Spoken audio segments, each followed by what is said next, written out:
I'm answering frequently asked questions put to me over the years as an impaired driving lawyer, and one of the questions that is put to me fairly regularly is there's different types of breathalyzers. There's approved instruments and approved screening devices. How are they different? What are they? What are the differences, and why do they have these different names? Well, the approved screening device used to be referred to as a roadside breath tester. The one we use in British Columbia right now is the Alcosensor FST. It's manufactured by a company called Intoximeters or Intoximeters, and it is a handheld device. The police have to test it for calibration every 30 days, and it only tells the police a number of different things. It tells them either the person provided a sample that was a fail, which is over 100 milligrams and 100 milliliters, or a warn, which is in a range below that, or a digital reading if it's below 59 milligrams and 100 milliliters. So this device is used for a couple of purposes.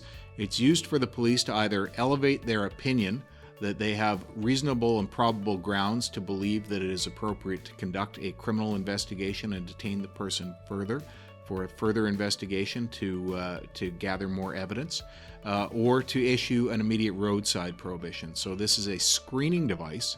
It is meant to screen, and if the police get a fail on an approved screening device, it may lead to the police officer having the opinion that a reasonable and probable grounds belief that the person has committed an offense.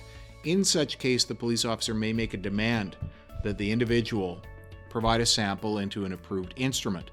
So there's a number of steps to get to that point, but if the person is detained, the driver or individual is detained, taken back to a detachment, or taken to a facility where they have an approved instrument, they may be compelled to provide samples into an approved instrument.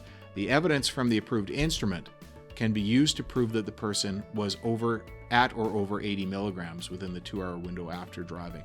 The evidence from the approved screening device can only be used by a police officer to form the opinion to detain the person for further investigation or to issue an immediate roadside prohibition.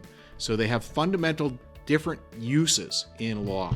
If the police take an individual back to the detachment and the individual provides a sample into an approved instrument, this is the one that we use in BC, the Intox ECIR2, then the police may gather the evidence that can be used to prosecute the individual for having committed a criminal offense.